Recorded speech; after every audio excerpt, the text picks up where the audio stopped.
mga mata. Nagpatuloy sina Tian Yi at Zhou Wuji. Boom! Nagbanggaan ulit ang kanilang mga kamao.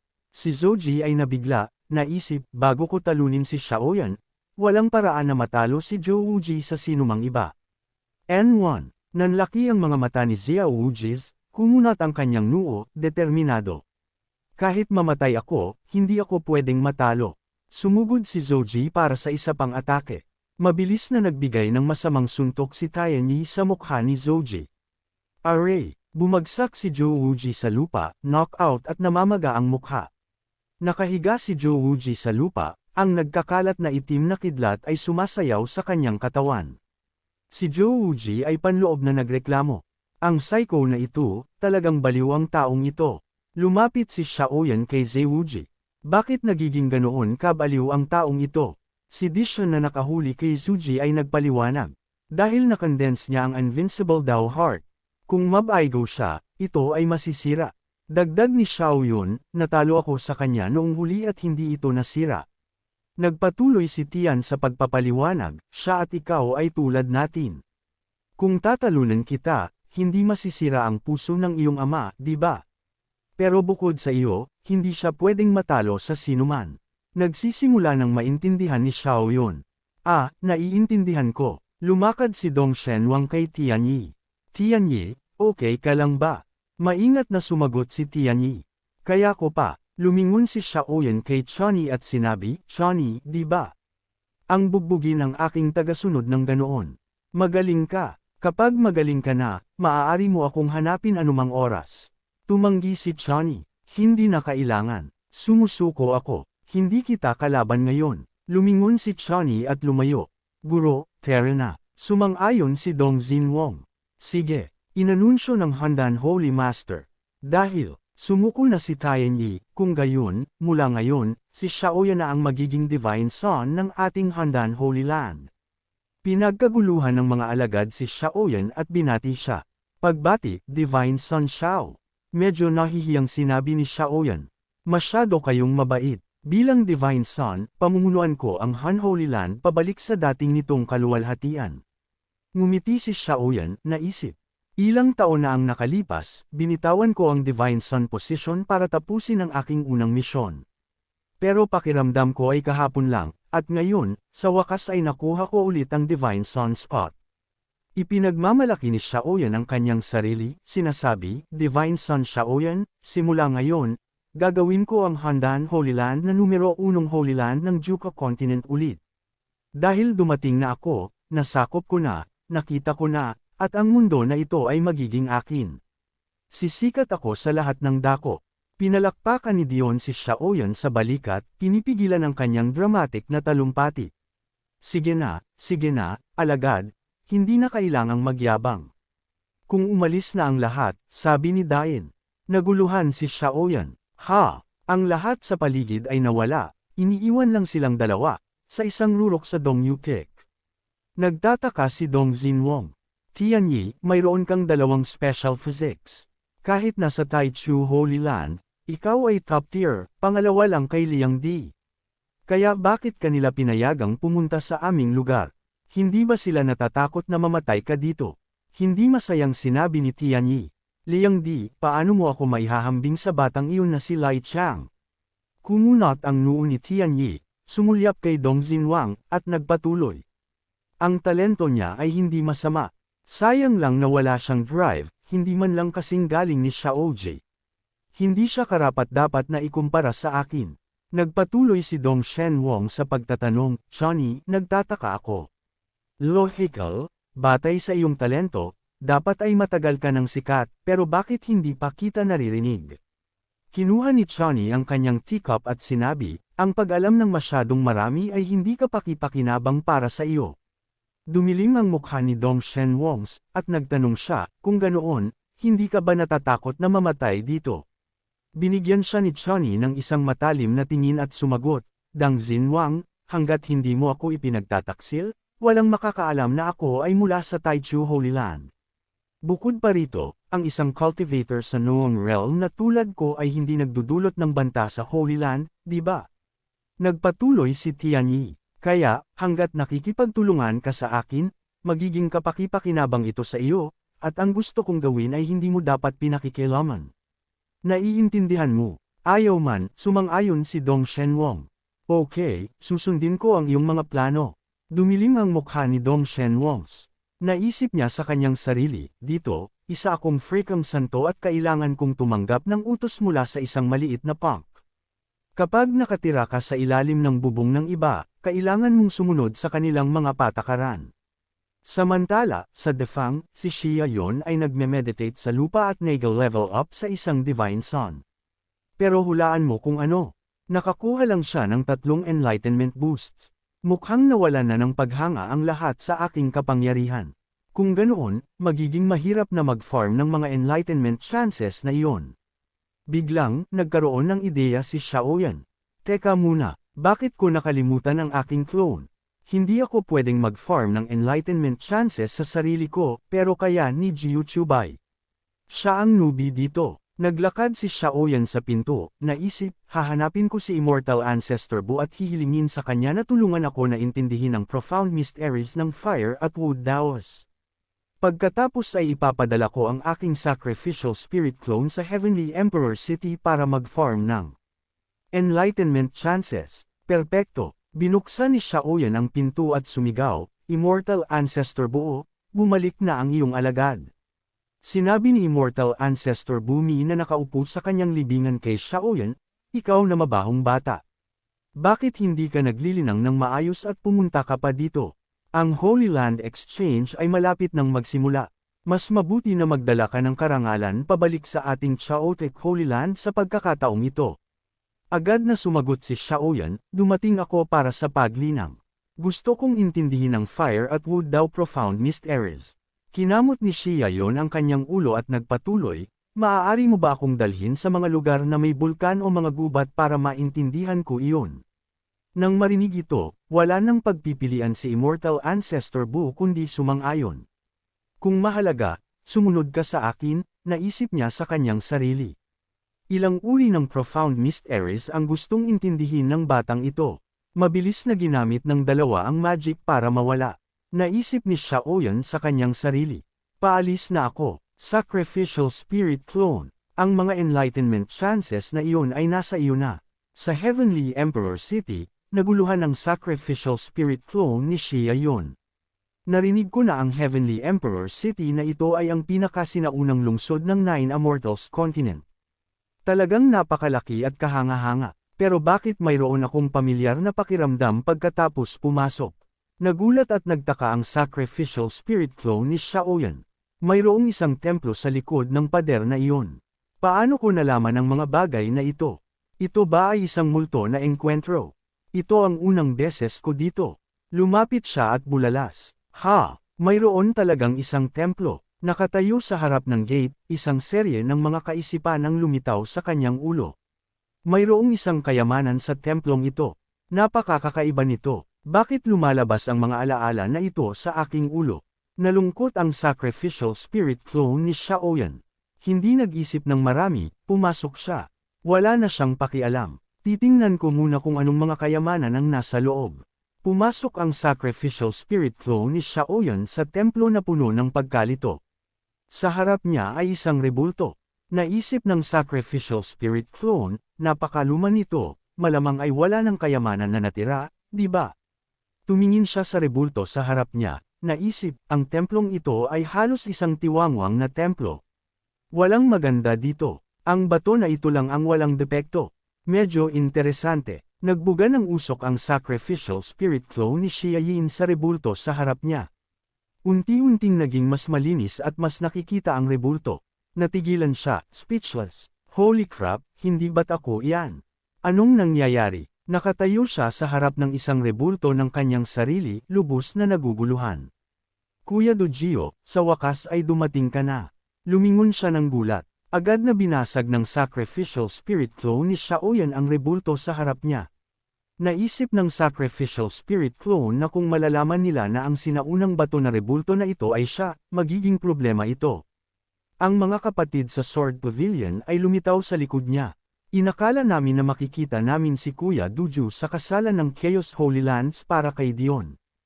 Hindi namin inakala na hindi darating si Kuya Dujo. Sabi ni Sword Pavilion Huangshin. Lumingon siya para batiin sila ng walang ganang. Oh, kayo pala, mga kapatid sa Sword Pavilion. Matagal na tayong hindi nagkikita. Nagpatuloy si Sword Pavilion Huangshin. Sayang, hindi nakita ni Kuya Dujio si Xiaoyan, kung hindi, tiyak na magugulat ka. Masyadong magkamukha kayong dalawa, dagdag ni Sword One Brother, tama iyan. Kung ang Xiaoyan na iyon ay walang half-step chaotic body at hindi ganoon kakahanga-hangang lakas, talagang naisip ko na ikaw siya.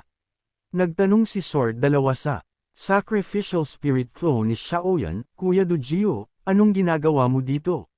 Nauuto siyang sumagot, naghahanap ng mga kayamanan. Sabi ng isa pa, nagbibiro si Kuya Dujio. Paano magkakaroon ng mga kayamanan sa kaparangan na ito? Kung mayroon man talaga, matagal na sanang nakuha iyon. Agad na kinuha ng sacrificial spirit clone ni Xiaoyan ang isang Heavenly Emperor Scripture Volume 2 para takutin sila. Sino ang nagsabi na walang kayamanan? Heto, agad na nag-alala ang sacrificial spirit clone ni Xia Yans, nakangangahabang nalaman niya na may hawak siyang Emperor Scripture sa kanyang kamay. Emperor Scripture. Nagulat din si Sword Tatlo sa pagkataranta. Ang aura na ito, talagang tila isang Emperor Scripture. Sumang-ayon din si Sword One Brother. Tama iyan. Ang lalaki na may balbas ay nagdagdag din, hindi pa ako nakakakita ng papel na may ganoong texture. Tiyak na isang Emperor Scripture ito. Sinabi rin ni Sword Pavilion Huangshin ng may gulat, ang swerte ni Kuya Doug ay masyadong kahanga-hanga. Hawak niya ang Heavenly Emperor Scripture Volume 2 sa kanyang kamay nang hindi makapaniwala. Naisip niya sa kanyang sarili, dahil ba sa kinuha ko ang kapalaran ng Heavenly Emperor, kaya nakakahanap ako ng mga kayamanan sa paglalakad lang. Bukod pa rito, may Heavenly Emperor Scripture Volume 3 ang Chaotic Holy Land. Bigla, lumipad pababa siyang masterless siya ng Thunder Flash Sect sa tabi ng Sacrificial Spirit Clone ni Xiao Yun. Tinitigan niya, at isang bugzo ng ki ang sumikat palabas. Agad na na-frozen ang Spirit Sacrifice Clone ni Xiaoyan, na stiff sa spell. Ito ay nagpaisip sa kanya, hindi makagalaw, hindi makapagsalita. Sinusubukan ba ng taong ito na agawin ang Emperor Scripture? Ngumiti si Young Pavilion Master Leshan, kinukuha ang pangalawang volume ng Heavenly Emperor Scripture mula sa kamay ng Spirit Sacrifice Clone ni Xiaoyan. Ang tatay ko ay palaging sumusubok na alamin ang mga bagay-bagay ng mag-isa. Talagang kailangan niya ang Emperor Scripture na ito. At ngayon ay kailangan ko ring gumawa ng sarili kong cultivation technique. Ang pagkakaroon ng Emperor Scripture na ito bilang isang reference ay isang malaking tulong para sa akin. Talagang isang malaking kapalaran. Agad na kumunat ang noo ng Spirit Sacrifice Clone ni Xiao Yunyans, galit. Sige, tatandaan ko ito.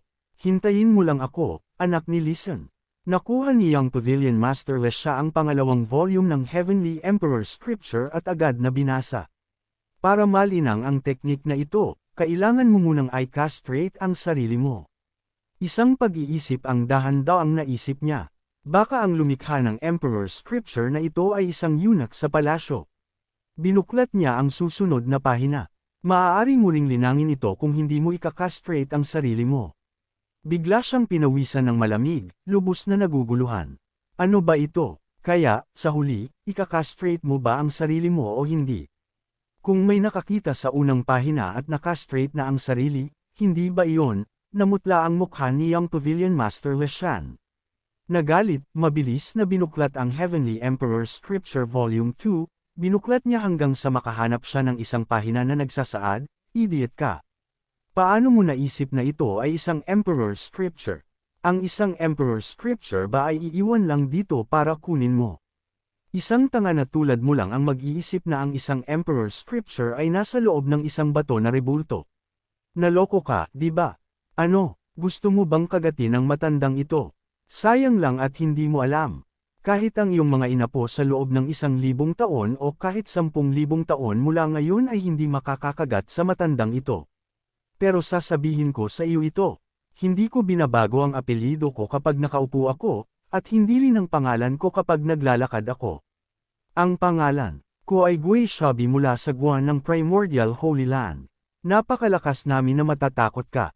Kung may lakas ka ng loob, halika at hanapin ang mga inapo ni Guan at maghayganti ka. Namutla ang mukha ni Young Pavilion Master Lin pagkatapos basahin ito, galit na naisip, buwisit, nahulog ako sa isang bitag. Galit na lumayo si Young Pavilion Master Leshan, inihagis ang Peking Heavenly Emperor Scripture pabalik sa Spirit Sacrifice Throne ni Shaoyan.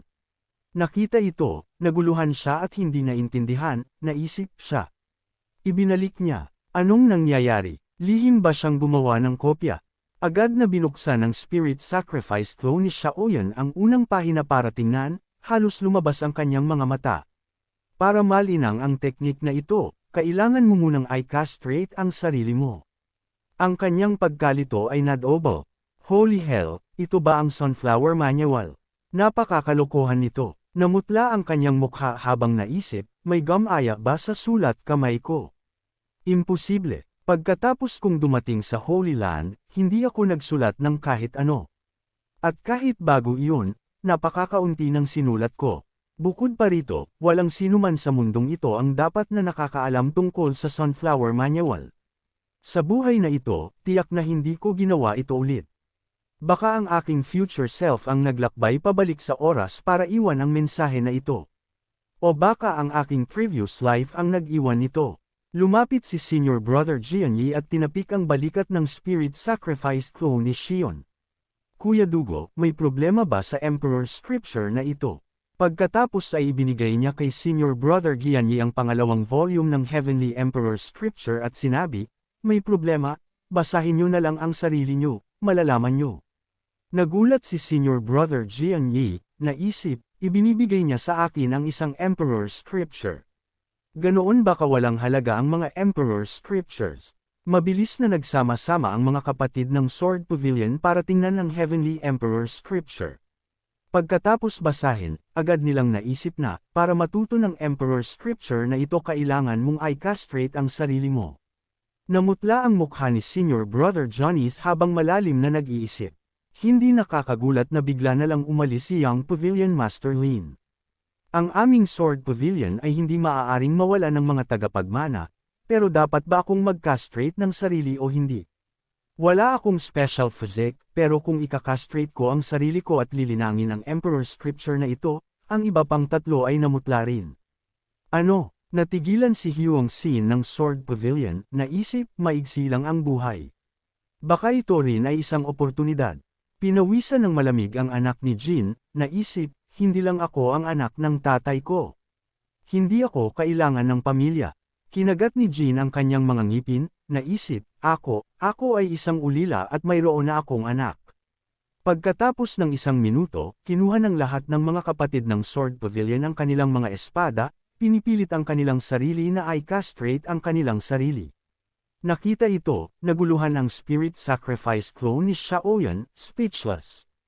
Holy hell, hindi niyo ba binasa ang pangalawang pahina? Agad siyang humakbang para pigilan sila.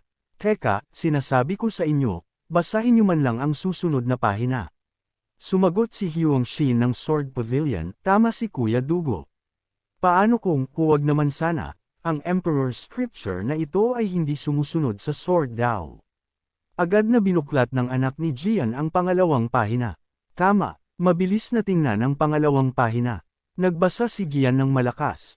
Kung hindi mo ika-castrate ang sarili mo, maaari mo ring linangin ito.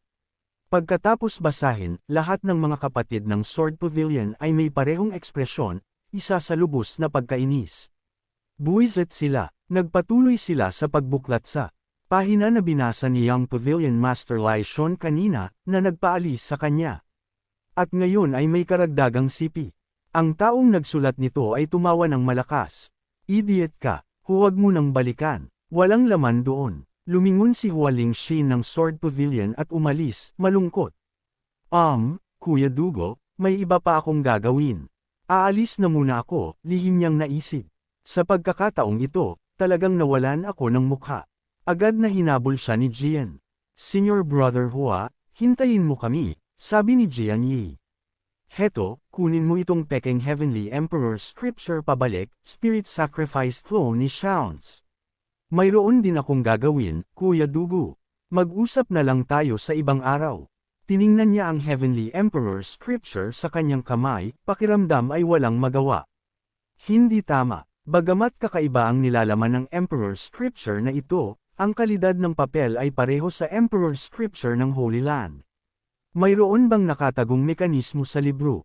Ang Spirit Sacrifice clone ni Shaoyan ay naghawak sa Heavenly Emperor Scripture at lumabas ng lumang templo. Siguro pagkatapos maipan ang lahat ng 3 volume ng Emperor Scripture, ang aklat na ito ay magbubunyag ng tunay nitong nilalaman.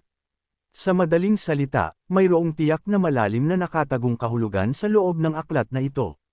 Tito, ang tawag ay nakakagulat kay Shaoyan Spirit Sacrifice clone. Pamangkin ko, masayang tumakbo si Dugu Bien. Tito, ikaw nga, kanina nang makita ko ang figure na iyon, naramdaman kong kamukha mo. Sinabi naman ni Shaoyan Spirit Sacrifice clone, ito ay tunay na kapalaran. Inabot niya sa kanya ang isang libro. Ito ang kompletong Universal Sword Canon para sa iyo. Masayang itinaas ni Doug Ashan ang isa pang libro sa kanya at sumagot, Tito, ito ang cultivation technique para sa Spatial Sword daw. Agad niya itong kinuha, Spatial Sword daw. Nagulat siya nang makita na ito ang unang volume ng Heavenly Emperor Scripture. Naguluhan siya, naisip, holy hell, anong nangyayari? Ang Spatial Sword W technique ay talagang Heavenly Emperor Scripture Volume 1. Ang matandang ito ay nakuha lang ang Heavenly Emperor Scripture Volume 2, at ngayon ay dumating na ang Volume 1. Ganoon ba ako kaswerte? Binuksan ni Shaoyan Spirit Sacrifice clone ang unang volume ng Heavenly Emperor Scripture para tingnan, sumisigaw sa gulat, ito. Ito ay tunay na Heavenly Emperor Scripture Volume 1. Pero bakit hindi blanco ang Heavenly Emperor Scripture Volume 1? Sa pagtingin sa nilalaman, naiintindihan ko kung bakit itinuring ito ng Dugu Clan na Spatial Sword Dao Cultivation Technique dahil ang Scripture ay tunay na naglalaman ng Spatial Sword Dao content. Malalim siyang nag-isip. Gayunpaman, ito ay isang kumpletong cultivation method para matuto ng Dao of Space para matuto lang ng Sword Dao. Talagang nagsasayang ang Dugu Clan ng isang heavenly treasure. Sabik na sinabi ni Dujubashan sa kanya, Tito, ang cultivation technique na ito ay napakahanga. Ito ay isang quasi-emperor level sword art. Salamat, Tito. Pagkatapos ay sinabi niya, kumpara sa Emperor Scripture na ito, mas mababa pa rin ang Universe Sword Codex. Nagdagdag si Dujubashan, hindi, ang Emperor Scripture ay mayroon lang ilang bahagi na nagpapakilala sa paglalaro ng espada. Ang halaga nito ay mas mababa kaysa sa Universe Sword CEX.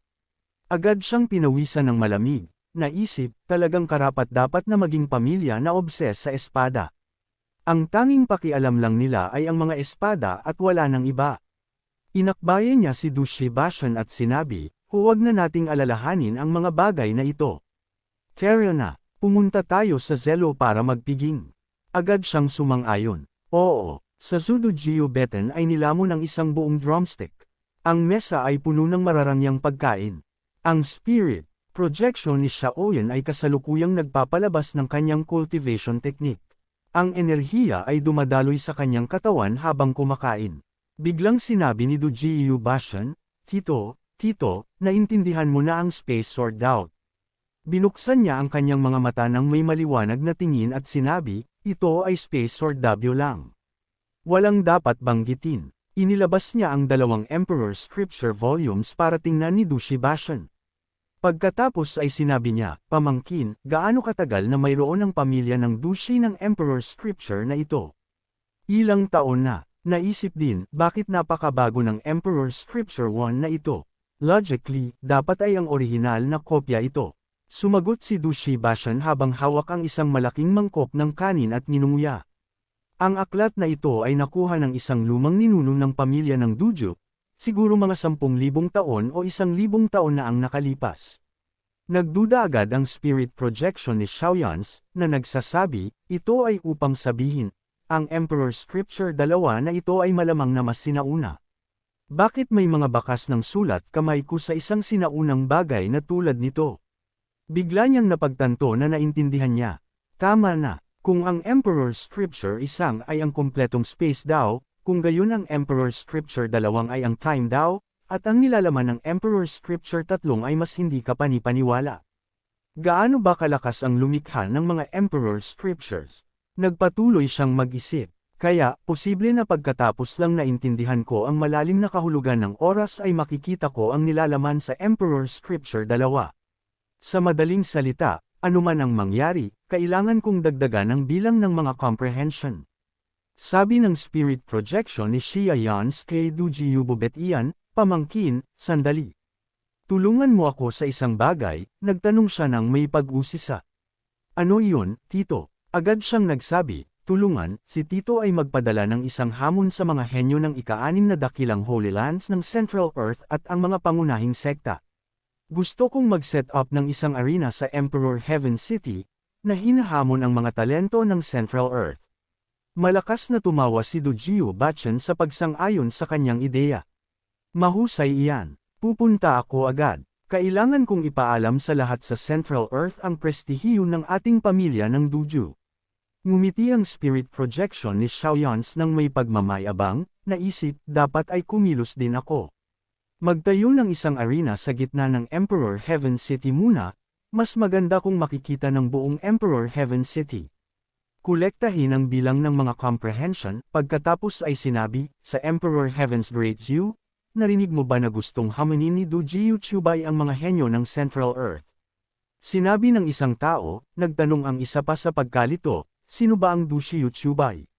Pagkatapos ay sumagot ang tao, narinig ko na siya ay isang inapo ni Duji Jian, at tinalo niya ang Supreme Body, si Jun Xiaoyao. Kinutya ng isa pa, sabi-sabi lang iyan. Nagmamayabang lang ang mga sword cultivator ng Dongwon. Sumang-ayon ang isa pa, tama iyan. Sa tingin niya ba ay siya si Xiaoyan? Sinabi ng isang taong may pulang buhok, nandito si Duji Chubay. Talagang gusto niyang gumawa ng malaking gulo. Yay! Ngumiti si Riley. Hindi masama ang lakas niya. Bago ako nagkaroon ng swerteng encuentro, malamang ay hindi siya mas mahina kaysa sa akin. Mayroon lang ilang supreme bodies ang Central Earth na maaaring mas malakas kaysa sa kanya. Talagang kwalipikado siyang hamunin ang mga talento ng Central Earth. Tumawa ang taong may pulang buhok at sinabi, anuman ang mangyari, si Duji Chubay ay isang tao rin mula sa Donghuang. Kapag nagsimula na ang arena, pupunta tayo at titingnan. Yay! Nag-isip si Fe. Maganda rin. Di guubay o kung anuman. Hindi ko na siya pinapansin. Ngayon, ang tanging kalaban ko ay si Xiaoyun Huang ng Sword Pavilion. Sabi ni Xin Yu sa kanyang mga kapatid, talagang gumagawa ng gulo si Doji Yu saan man siya magpunta. Tingnan natin mamaya. Sumang-ayon si Sword One Brother. Sige. Dati, gumala si Dujiu dyan sa mundo, na nakakasakit ng damdamin ng maraming tao. Sa tingin ko, ang mga henyo na tinalo ni Dushi Jian noon ay tiyak na hindi magkakasundo. Tiyak na mag-aayos sila ng mga batang henyo para turuan si Dushi Chubay ng leksyon. Nag-cruise ang mga braso ni Young Pavilion Master Lin, kinagat ang kanyang mga ngipin ng hindi comfortable, at naisip sa kanyang sarili, dati, ang matandang ito ay ang taunang kalaban ni Dujiu Jian. Nagulat si Sword One Brother, ikanaway ang kanyang mga kamay para itanggi. Young Pavilion Master, hindi ikaw ang sinasabi ko. Sinulyapan siya ni Young Pavilion Master Leyan at sinabi, natalo ako ni Dujiu Jian minsan. Sayang at namatay siya at hindi ako nakapaghiganti.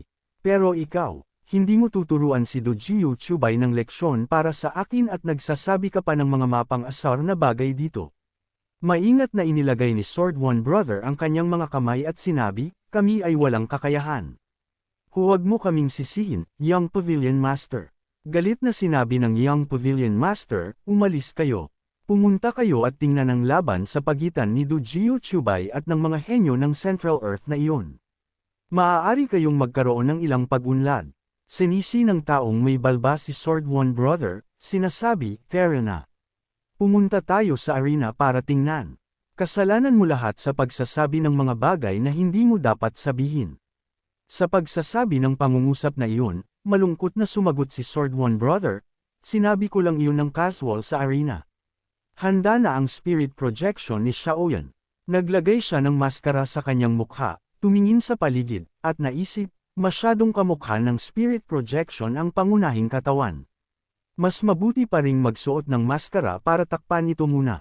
Itinaas ng spirit projection ni Xiaoyan ang kanyang kamay at gumawa ng isang ilusyon na itim na espada at nagsalita ng malakas, "Ako si Dushi Chubai. Ngayon ay nag-set up ako ng isang arena dito para hamunin ang mga bayani ng Central Earth. Anumang cultivator sa ilalim ng Nirvana Realm ay maaaring pumunta dito para lumaban. Kung matatalo mo ako, ang Saint Weapon na ito ay magiging iyo." Ang mga tao na dumating para manood sa ibaba ay lahat ay nagulat sa kanyang kabutihang loob at sumisigaw, "Saint Weapon. Talagang isang Saint Weapon." Sinabi ng isang tao, "Ang taong ito, ano ulit ang pangalan niya? Ay talagang mapagpas siya." Nagdagdag ang isa pa, "Masyadong mayabang. Sa tingin ba niya ay walang tao ang Central Earth?" Nagsalita si Sword One at sinabi, "Talagang sinasatayan ni Dugo ang lahat." Tumango din ang taong may balbas. Mayaman at marangal siya. Nagtanong si Young Pavilion Master Lin sa pagkalito. "Gayunpaman, kung hindi lilito ang Supreme Body, natatakot ako na walang sinuman ang talagang makakatalo sa kanya. Kakaiba, bakit siya nakasuot ng maskara?" Pagkatapos ay ipinaliwanag ni Sword One Brother, ganoon na siya. Suot niya yon noong huling beses na nag-tribulation siya. Bigla, lumipad ang tatlong tao mula sa malayo, sumisigaw, "Sino ang naglalakas loob na kumilos ng mapangahas sa Dinten City?" Sumigaw ang mga tao sa madla sa gulat muli. Sila ang tatlong bayani ng Dintian City. "Magiging interesante ito," sabi ng isa pa, "Tama iyan. Palaging naririnig ang mga chismis tungkol sa kanila. Sa wakas ay makikita na sila sa aksyon ngayon." Nakatayo ng mataas si Long Ace at sinabi sa Chi Spirit Clone ni Xions, "Kuya, ito ay ang Central Plains, hindi isang maliit na lugar tulad ng Eastern Wilderness." Nagsalita din si Ye Liang Chen. "Nagmamayabang ka, ba ng ganyan? Parang walang Ye Liang Chen dito." Dumilim ang mukha ni Jorit Ian at sinabi, "Nakikita si Jorit Ian dito at hindi lumuluhod para magmakaawa." Mayabang na bumaba si Long Aoshan mula sa arena at sinabi, "Umalis ka sa dinadaanan ko." Siya ang biktima ni Long Aoshan. Naguluhan ang Chi Spirit Clone ni Xiaoyans na may maraming question mark sa kanyang ulo. Sila ba talaga ang tatlong bayani ng Datian City, hindi isang trio ng mga brain deadad na lalaki? Sila ba? Tiningnan niya sila at nagtanong, "Sino sa inyo ang uunahin? O sabay-sabay kayong darating?" Nagsalita si Long A bilang tugon. "Ako, si Long Aos, ang magpapaintindi sa iyo na ang mga henyo mula sa maliliit na lugar tulad ng Eastern Wilderness ay walang iba kundi mga hamak na bugaw." Si Joe, na mayaman at galit na nagmura, "Long A Ocean, ang buwisit na iyon ay ninakaw na naman ang eksena ko." Pagkatapos ay nagsalita si Ye Yong Chen para pigilan siya. "Kuya Joe, hindi na kailangang mag-isip ng sobra. Isang maliit na karakter lang mula sa Eastern Wilderness. Hayaan natin si Long Eosan na subukan siya. Kung hindi niya kayang harapin si Long Aos, kung gayon ay hindi siya kwalipikado na labanan tayo." Nagtanong ang Chi Spirit Clone ni Xiao Yian sa kanila ng may pagkainis, "Saan niyo kinukuha ang inyong kumpiyansa? Magmadali kayo at kumilos o susuka ako." Pagkatapos ay nagliyab si Long Eosan ng isang imposing aura, na nag-radiate ng kapangyarihan, at sinabi sa isang mapanganib na boses, "Damnam 8, panuurin mo kung paano ko aalagaan ka ng aking kamao." Tumalon si Long Aoshan at naghagis ng isang nagliliyab na suntok patungo sa Chi Spirit Clone ni Xiao Yunis. Ang mga tao na nanunood sa laban ay nagsimulang mag-usap. Sa wakas ay kumikilos na ang tatlong bayani. "Nagtataka ako kung ilang galaw ang kakayanin ng nag-iisang naghahanap ng pagkatalo," sabi ng isa sa kanila. Nagdagdag ang isa pa, "Sana maipakita ni Long Aos ang lakas ng ating Central Plains." Nagpalakpakan sila para kay Long Aos. Sumugod si Long A Ocean. Ang suntok ni Long Aoceans ay papalapit sa kanya ng isang crack ng kapangyarihan ang lumitaw sa harap niya, na malapit ng maglabas ng kapangyarihan para pigilan ang suntok. Naghagis ng suntok ang Chi Spirit Clone ni Xia Yans, na humaharang kay Long Aos at nagpatalsak sa kanya. Tapos na siya. Tinalo ang tatlong bayani ng Ditian City sa isang galaw. Sigaw ng isang tao sa hindi paniniwala. Sinabi rin ng isa pa, "Sino ba ang nag-iisang naghahanap ng pagkatalo na ito?" Sumigaw ang isa pa, "Tapos na tayo. Babalutin ba tayo ng ating Central Plains?" Pinakalma sila ng isang tao, "Huwag kayong matakot. Mayroon pa tayong dalawang bayani, di ba? Tiningnan ng Chi Spirit Clone ni Xiaoyan si Jorit Ian at Yayang Chen at sinabi ng may paghamak, ang tawag sa inyo ay tatlong bayani. Ang inyong mga antas ay marahil ay magkatulad, kaya hindi na kayong dalawa dapat mag-aksaya pa ng oras. Narinig ito ni Jorit Ian at nagliyab ng isang imposing aura, galit na sinasabi, mayabang, hindi lang siya pinapahalagahan ni Kuya. Gumawa si Joe Raiten ng isang bola ng apoy na puno ng kidlat na umaatake sa kanya. Pagkatapos, ginamit ng Chi Spirit Clone ni Xiaoyan ang isang galaw ng espada, na humaharang sa bola mula sa paglapit sa kanya, at pagkatapos ay sinuri ni Xiaoyan. Jorit Ian, isang third-grade fire spiritual route, hindi ka masama, pero sa kasamaang palad para sa akin, basura ka pa rin. Pagkatapos, gumanti ang Chi Spirit Clone ni Xiaoyan ng isang ice sword, na nagsisil ng 10,000 metro. Ilang dosina ng mga bloke ng yelo ang umaban patungo kay Joe Rich. Hindi niya ito kayang depensahan at agad na na-frozen sa isang malaking bloke ng yelo. Ang bloke ng yelo na nagkulong kay Joe Rich ay pagkatapos ay itinapon palabas ng arena. Nagtayo si Xiaoyan's Chi Spirit Clone ng may kumpiyansa at sinabi kay Yayang Chen, ang natitirang isa sa tatlong bayani, kung ang iyong antas ay pareho sa kanya, kung gayon ay hindi ka dapat magpakatanga. Ngumiti siya sa sarili, masaya sa kanyang puso, ang dalawang lalaki na ito ay talagang nagbigay sa akin ng higit sa 10 enlightenment chances. Mukhang makakakuha ako ng enlightenment chances mula sa daan-daang tao na ito sa susunod. Nanatiling kalmado si Yayang Chen at lumingon para sabihin sa kanya, sa ngayon, ako, si Yayang Chen, ay talagang hindi mo kalaban, pero sa lalong madaling panahon, babaybayan kita sa ilalim ng aking mga paa, 30 taon sa East River, 30 taon sa West River. Huwag mong bulihin ang isang mahirap na binata. Paano magiging isang bagay ang isang golden koi sa isang pond? Nang hindi pinapansin si Yayang Chen, sinipa ni Xiao Yun's Chi Spirit Clone si Yayang Chen malayo sa ibang lugar, naiinip na sinasabi, isang side character lang. Masyado kang maraming salita. Pinanood ni Ye Fei ang laban ng may pagkabigo at sinabi, talagang sinasayang ni Yayang Chen ang apelyido na iyon. Sa kabutihang palad, hindi siya mula sa aming pamilya ng Ye. Naguluhan ang taong may pulang buhok. Hindi tama. Mukhang siya ay talagang isang inapo ng isa sa aming mga senior sa pamilya ng Ye, si Long Bashan. Ginagamit ba ng mga junior na iyon ang aking pangalan para magpanggap bilang ako? Talagang nagpakita si Long Aoshan, sumisigaw sa pekeng Long Ace. Umupo si Long Bashan sa lupa sa sakit at sinabi kay Long Aosan, Kuya, huwag kang mag-alala sa maliliit na detalye. Tulungan mo akong maghiganti. Lumapag si Long Aos sa arena, tinuro ang Chi Spirit Clone ni Xiaoyan at sinabi, mukhang magaling ka naman. Sana, kaya mong harangan ang tatlo sa aking mga suntok. Nagreklamo ang Chi Spirit Clone ni Xiaoyan.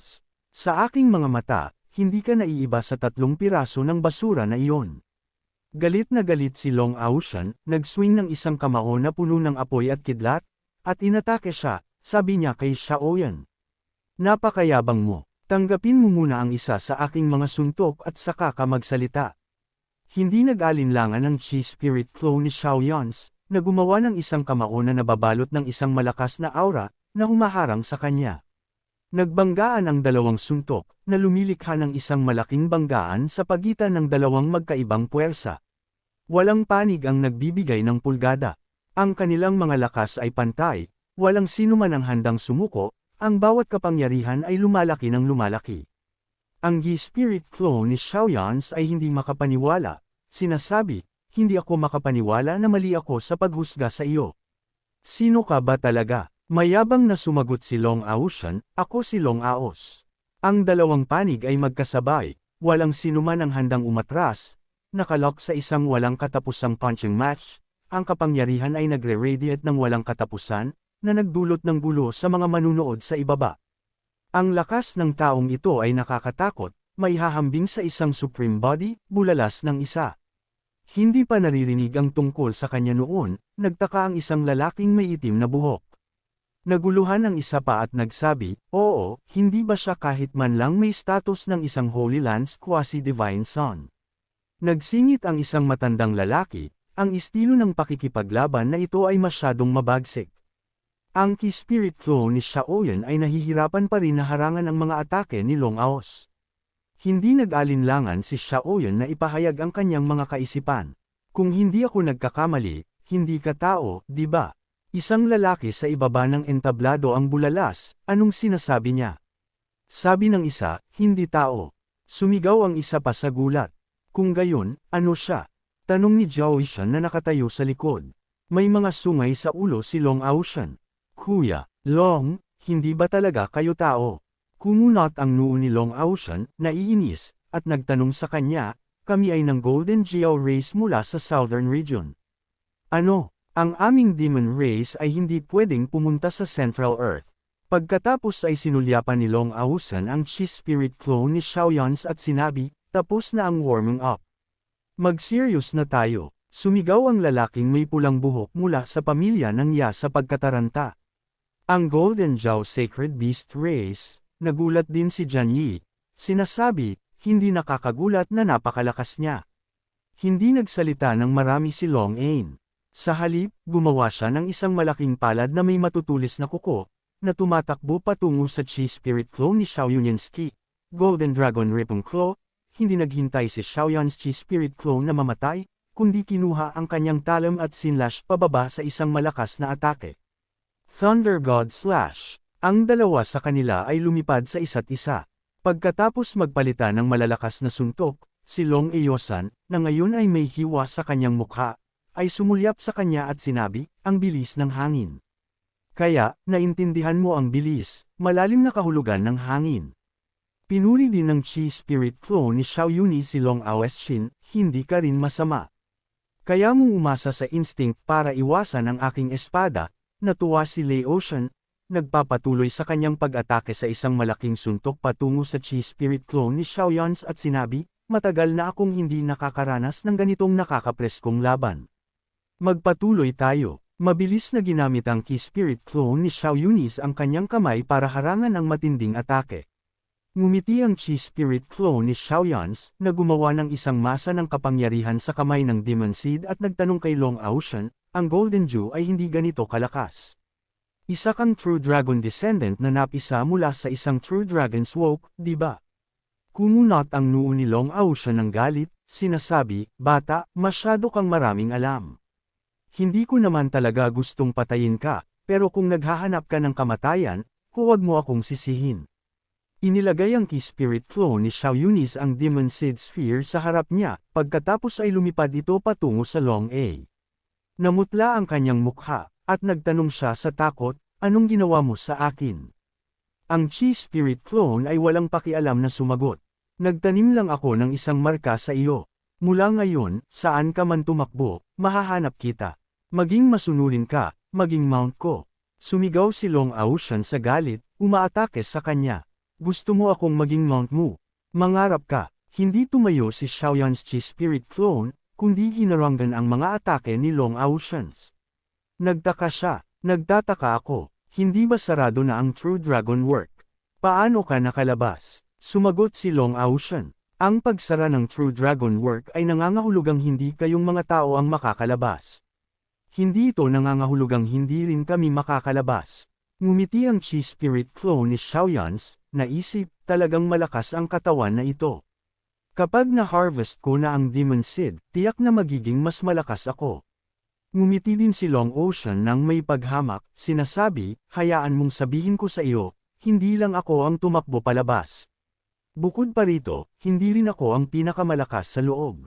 Susunod, ipapaalam ko sa iyo ang kapangyarihan ng isang True Dragon. Pagkatapos ay nag-transform si Long Aos sa isang True Dragon. Sa pag-transform ng True Dragon, nagwala ang mga manunood muli, sinasabi, hindi siya Golden Xiao. Siya ay isang True Dragon. Isang True Dragon Descendant at mas malakas kaysa sa anak ni Jiang Haran. Nagsimula silang mag-usap, at maging ang young sect leader ng Lin ay nagulat, naisip, isang True Dragon Descendant. Nag-transmit ng mensahe ang Great Sage sa young sect leader ng Leshan. Lin, ang True Dragon Descendant na ito ay nagugat sa aming Golden Jiao race. Huwag mo siyang pansinin, kung hindi ay hindi ka matutulungan kahit ng tatay mo. Kumunot ang noo ng young sect leader ng Lin at sumagot, kaya, ito ay ang Golden Geo Race, Great Sage. Kakaiba, bakit hindi niyo inagaw ang True Dragon Descendant na ito? Paliwanag ng Great Sage, ang pagpatay sa manok para makuha ang mga itlog ay ginagawa lang ng isang idiot. Gusto ng aming Golden Geo Race na suportahan ang True Dragon Descendant na ito para mag-evolve sa isang True Dragon para patunayan ang Dao bilang isang Demon Emperor. Pagkatapos ay sinabi ng young sect leader ng Lin, para maging isang True Dragon, kailangan mong patayin ang 100 trillion True Dragon Descendants, na mag-iiwan lang ng isa. Ang isa sa inyo ay malamang na magkakaroon ng mahirap na oras. Nagpatuloy ang Great Sage, so what? Kapag naging True Dragon na siya, maliban sa Chaos Body, walang sino man ang magiging kalaban niya. Nagdagdag ang young sect leader ng Leshan, mayroong hindi mabilang na Supreme Body sa mundong ito. Natatakot ako na nag-i-indulge ka lang sa wishful thinking. Sumagot ang Great Sage, bata, wala ka sa negosyo na ito. Huwag ka na lang makialam. Ang Chi Spirit clone ni Xiaoyans ay gumawa ng isang hand seal at 7 espada ng iba't ibang kulay ang lumitaw sa likod niya, nang walang takot na sinasabi, so what kung isa kang True Dragon Descendant? Panoorin mo ako na sirain ka sa isang espada. Lahat ng mga tao na nanunood sa laban ay nakanganga. Kuya Duyo, nalilinang mo ang 7 uri ng sword intent sa perfection. Sigaw ng isa, bulalas ng isa pa, oh my god. Nagulat din si young sect leader ng Lin, sinasabi, hindi lang perfection. Maraming sword intents ang nagdadala pa ng malalim na kahulugan. Siya ba ay isang reincarnated monster? Isang matinding enerhiya na puno ng iba't ibang uri ng ki ang nagtipon mula sa kalangitan at ginawa ng Chi Spirit clone ni Xiaoyan ang kanyang kamay na isang talam. Binuksan din ni Long Ausan ang kanyang bibig ng malawak, na nagtitipon ng kapangyarihan sa loob. Naglabas si Long Eosan ng isang matinding atake. Ang enerhiya ng Spirit Offering clone ni Xiaoyan ay ganap na hindi apektado, na tila maliit kumpara sa kapangyarihan na iyon. Ang kanyang kapangyarihan ay lumaki ng lumaki, na nalampasan ang lakas na inilabas ni Long Aos. Tiningnan niya ang kapangyarihan na pumipilit sa kanya sa lupa sa takot, naisip, nakuha na ako. Sumigaw ang Great Sage sa pagkataranta. Lingering Dragon Sword. Mabilis na iniwasan ni Long Eosan ang malaking blades na nag-slash pababa sa kanya. Si Leshan, ang young master ng Thunder Flame Sect, na nakatayo sa likod nila, ay nagsabi, kapwa daos ng Gold Rock Clan, ito ay isang junior battle. May kikialam ka ba? Huwag mong kalimutan na ito ay ang Central Continent. Naisip ng Spirit Offering clone ni Xiao Yan sa kanyang sarili, mukhang hindi talaga hahayaan ni Lisan na may mangyari sa akin para makuha ang sagradong sandata na iyon. Tumingin siya sa Great Sage at nagtanong, matandang lalaki, ginamit niya ang True Dragon Bloodline kanina para subukan na patayin ako, at ngayon gusto mo akong iligtas siya. Sa tingin mo ba ay posible iyon? Hindi rin masayang nagdagdag si Young Master Leshan, kapag nasa arena ka na, kailangan mong maging handa na mamatay. Okay lang ba na ang iba ay mamatay at hindi ang inyong demon beasts? Sumang-ayon ang mga tao na nanunood sa laban sa ibaba kay Young Master Li Shan. Tama iyan. Hindi ba pwedeng mamatay ang mga demon beasts? Sinabi ng isa pang tao, ito ay ang aming teritoryo ng tao, kahit na ikaw ay isang adult. Huwag mo man lang isipin na magdulot ng gulo. Nagdagdag ang isa pa, hindi ba ganoon ang mga demon beasts? Dumilim ang mukha ng Great Sage habang nagtanong siya sa Spirit Offering clone ni Xiao Yunis, bata, ano ba talaga ang gusto mo? Naisip niya sa kanyang sarili, ang taong ito ay hindi pinatay ang True Dragon Descendant sa isang espada kanina. Siguradong mayroon siyang ilang plano. Nag-cruise ang mga braso ng Spirit Offering clone ni Xiao Yunis, mukhang kahanga-hanga, at sinabi, Sage ng Gold Rock Clan, dapat ay kaya mong mag-condense ng isang Sacred Flame Origin. Gusto ko yun, hindi masayang sinabi ng Great Sage. Kapag nawala sa akin ang Sacred Flame Origin, mamamatay ako. Ipagpapalit ito sa buhay ng matandang ito, talagang mayroon kang ilang kakaibang ideya, casual niyang sinagot. Hindi naintindihan ni Senior, gusto ko lang ng isang hibla ng Sacred Flame Origin. Nang marinig ito, nag-isip ang Great Sage. Ang isang hibla ng Origin ay maaaring mabawi sa loob ng 100 taon. Kailangan ng taong ito ang Sacred Flame Origin. Natatakot ako na gusto niyang intindihin ang mga misteryo ng Dao of Fire. Sayang, Ang mga misteryo ay hindi ganoon kadali intindihin. Sumang-ayon ang Great Sage sa Spirit Offering clone ni Xiao Yunis. Inabot niya ang isang hibla ng origin at sinabi, "Sige, deal." Gayunpaman, hindi ka maaaring umasa sa isang hibla ng Sacred Flame origin para intindihin ang mga misteryo ng Tao of Fire. Masayang tinanggap ng Spirit Offering clone ni Xiaoyans ang hibla ng origin, sumasagot. Ang bagay na ito ay hindi na kailangang alalahanin ni Senior. Pagkatapos nito, hinayla ng Great Sage si Long Aos palayo, sinasabi, "Fair na." Oh, nagtanong sa kanya si Young Master Leshan nang may pag-usisa, bakit hindi mo siya pinatay kanina? Dapat mong maintindihan, kahit na pinatay mo siya, walang mangyayari. Sumagot ang Spirit Offering clone ni Xiaoyans, "Senior, kailangan kong intindihin ang mga misteryo ng Tao of Fire." Kaya, pagkatapos malaman na si Long Aoshan ay may kaugnayan sa Gold Rock Clan, plano kong ipagpalit ang kanyang buhay para sa hibla ng Sacred Flame origin na ito. Naisip niya sa kanyang sarili, ang totoo ay, syempre, dahil gusto kong hintayin na mahinog ang Devil Seed bago ay harvest ang taong iyon. Nagtanong si Young Master Leshan sa kanya, ilang uri ng misteryo ang kasalukuyan mong iniintindi. Sumagot siya ng walang pag-alinlangan. Sa kasalukuyan, kulang pa ako ng mga misteryo ng Tao of Fire, ang mga misteryo ng Tao of Space, at ang mga misteryo ng Tao of Time, para magkaroon ng lahat ng 7 uri ng misteryo, pero ang huling 2 ay talagang masyadong mahirap. Nagtataka ako kung matutulungan ako ng Young Master na mag-isip ng isang paraan. Nag-isip si Young Master Leshan. Gusto ng tatay na gamitin si Duokibi para makilala ng Emperor Weapon na siya ang master nito at pagkatapos ay agawin ito. Kung masyadong maraming oras ang gagamitin ni Duoki sa pag-iintindi ng 2 misteryo na ito, kung gayon kahit na maging santo siya, hindi niya ito maibabalik. Kaya, talagang kailangan ko siyang tulungan na mag-isip ng isang paraan. Lumingon si Young Master Leshan, ngumingiti habang sinasabi sa kanya. Naalala ko na mayroong isang uri ng kayamanan na makakatulong na intindihin ang mga misteryo ng Tao of Space. Hahanapin ko ito agad, naisip niya sa kanyang sarili. Mukhang kailangan kong hilingin sa tatay na pumunta sa Secret Realm. Naisip ng Spirit Offering clone ni Xiaoyans nang may pagbabantay. Ang tuso na batang ito ay malamang nahahanapin ang kanyang tuso na matandang lalaki para mag-usap ng mga bagay-bagay. Gusto niyang agawin ang Emperor Sword.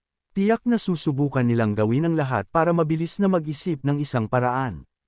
Umupo ang Spirit Offering clone ni Xiaoyan sa lupa at nagsimulang mag-cultivate.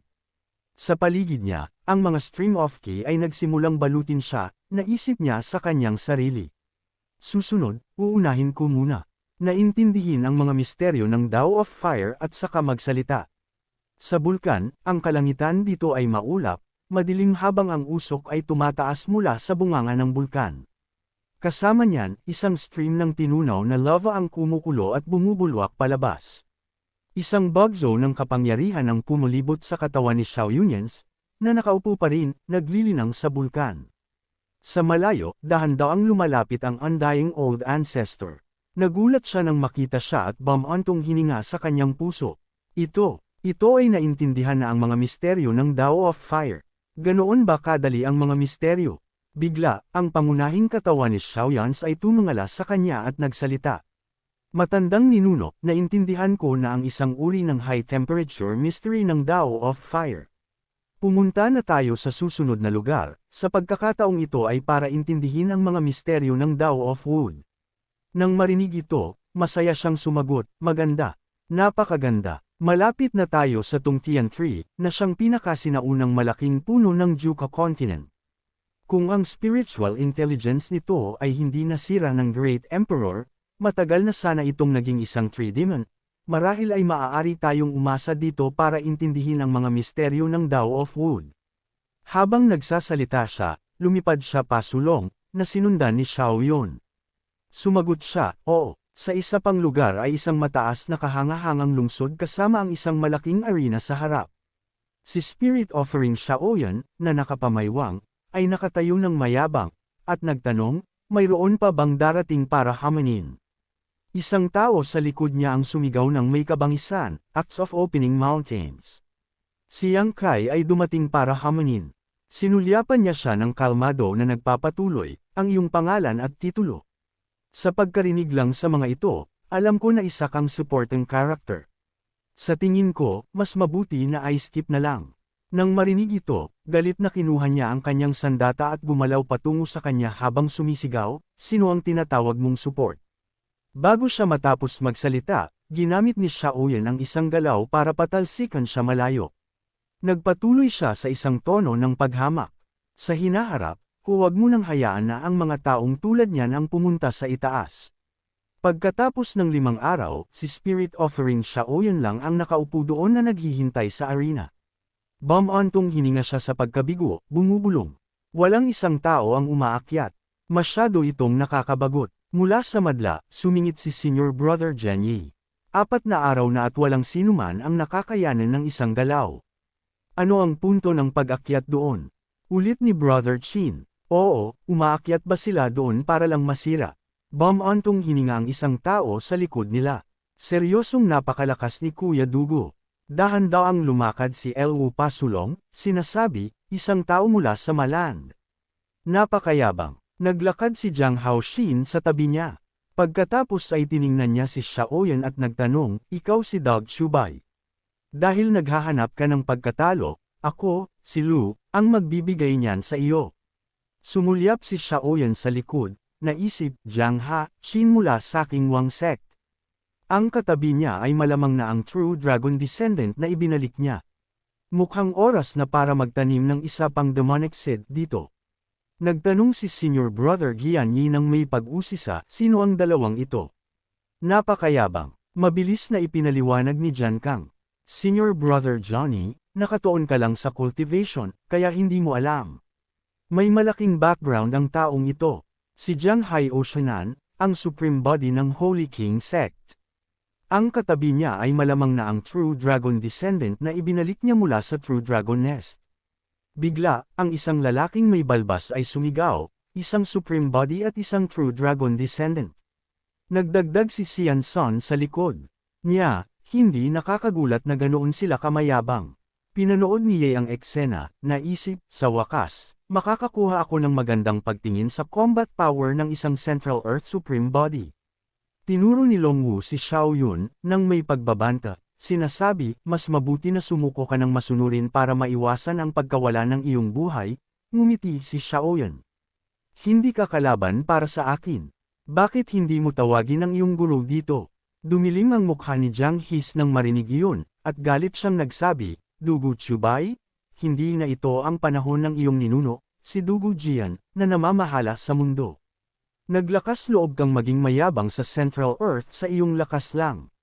Isa kang polaka sa isang balon.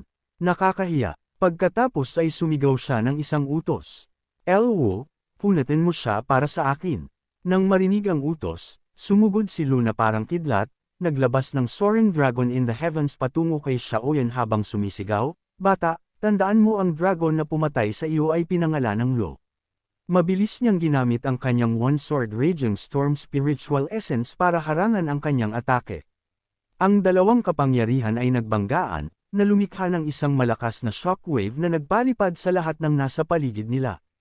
Hindi nagpanik si Xiaoyun. Sa halip, gumawa siya ng isang demonic orb gamit ang kanyang kamay, at pagkatapos ay mabilis na nagtanim ng demonic seed kay Longwu habang hindi siya nag-iingat. Bigla, umatras siya, lumikha ng distansya, at tumingin sa kanya, na sinasabi, medyo may kakayahan ka. Mahinang ngumiti si Xiaoyan at sumagot, sinabi ko sa iyo na hindi ka magaling. Bakit hindi mo tawagin ang iyong master dito? Kasabay nito, isang pulang aura ang pumulibot sa kanyang katawan. Tumanggi si Lu na magpatalo. Nag-transform siya sa kanyang pinakamalakas na estado na may nakakabiglang kapangyarihan at tumingin kay Xiaoyan na sumisigaw, Lu Chubay, huwag kang maging masyadong mayabang. Ipapakita ko sa iyo ang kapangyarihan ng isang True Dragon. Hindi rin umatras si Xiaoyan. Nagsummon siya ng isang malaking fire sword, ang kanyang buong katawan ay nababalot ng maapoy na kapangyarihan, at ng asar, halika, pero kung matatalo ka, kailangan mong sagutin ang ilang tanong ng tapat. Sumigaw si Elwu, hindi ako matatalo, at mabilis na binuksan ang kanyang bibig para subukan na lumunin si Xiaoyan. Kalmadong ginamit ni Xiaoyan ang kanyang kamay para kontrolin ang firepower na humaharang sa atake. Ang fire sword ay lumipad at sinaksak si Long Wu ng dominanti. Bumagsak siya sa lupa, hindi makabangon at nagtaka sa panik, paano? Paano siya napakalakas? Pakiramdam ko ay hindi pa niya ginagamit ang kanyang buong lakas. Lumapit si Xiaoyan, na nagsasabi, para sa akin, daan-daan ng True Dragon Descendants. Ilan ang natitira? Walang magawa si Lu na umupo at sumagot, sige, natalo ako. Kumbinsido ako, sasabihin ko sa iyo, sa kasalukuyan, mayroong 5 natitirang True Dragon Descendants. Tumango si Xiaoyan sa kasiyahan at nagtanong, nakilala ko ang isa na pinangalanang Long Ocean. Sino ang iba pang 3? Alam mo ba kung nasaan sila? Tiningnan siya ni Long Wu at lantara na nagdagdag, ang mga natitira ay sina Long Yi, Long Air, at Long San. Ang 3 sa kanila ay nagpakita ng mas maaga kaysa sa akin, at si Long Si, iyon ay si Long A. Tungkol naman sa kung nasaan sila, hindi ko alam. Nang marinig iyon, lihim na naisip ni Xiaoyan sa kawalang kasiyahan. Long 1 2 3 4. Ganoon na lang ang mga pangalan. Nagpatuloy si El Wu, ang katotohanan na ako at si Li ay kabilang sa Holy King Sect at ang Golden Scale Shaolong Clan ay kilala na. Kaya sa tingin ko, ang 3 sa kanila ay marahil malapit sa Holy King Sect o ang Golden Scale Shaolong Clan. Si Xiao Yin ay mukhang nag-iisip at sinabi, may katuturan. Iyan, tiyak na iniisip nilang agawin ang iyong pinagmulan bago gawin ni Jiang Ha. Humakbang si Jiang Hawan, na pumutol, tapos ka na bang magtanong kay Lu? Umaatres ka, maghihiganti ako para sa iyo. Narinig ito ni El Wu na nalulumbay na sumagot, oo, Master. Tiningnan siya ni Xiaoyan at ngumiti. Jiang Haoxin, di ba? Narinig ko na natalo ka ni Ye Fei noon. Mukha siyang naiinis, masamang tingin kay Xiaoyan, naisip, ang buwiset na ito ay talagang nagsasabi ng mga bagay na hindi niya dapat sabihin. Sa pag-iisip niyan, inilabas niya ang kanyang kapangyarihan, na pumulibot sa kanyang katawan at sinabi, siya yun, matatalo ko siya sa lalong madaling panahon. Ngayon, gagamitin kita para subukan muna ang aking talam. Tumayo si Xiaoyan sa tapat niya, nakakrus ang mga braso, walang pakialam na sumasagot, natalo na ni Xia Yun si Ye Fei. At sa aking opinyon, hindi mo man lang matatalo si Ye Fei, lalo na si Xiaoyan. Pagkatapos ay may kumpiyansa siyang nagdagdag, Ye ay hindi matatalo. Ang iyong Dao Heart ay durog. Ngayon na hinaharap mo ang Supreme Body, ito ang pinakamagandang pagkakataon na buuin muli ang iyong Dao Heart. Maglakas loob ka bang lumaban? Tumayo si Ye sa madla, tumitingin sa itaas na may naguguluhang ekspresyon, naisip, bakit biglang bumagsak ito sa aking ulo? Gayon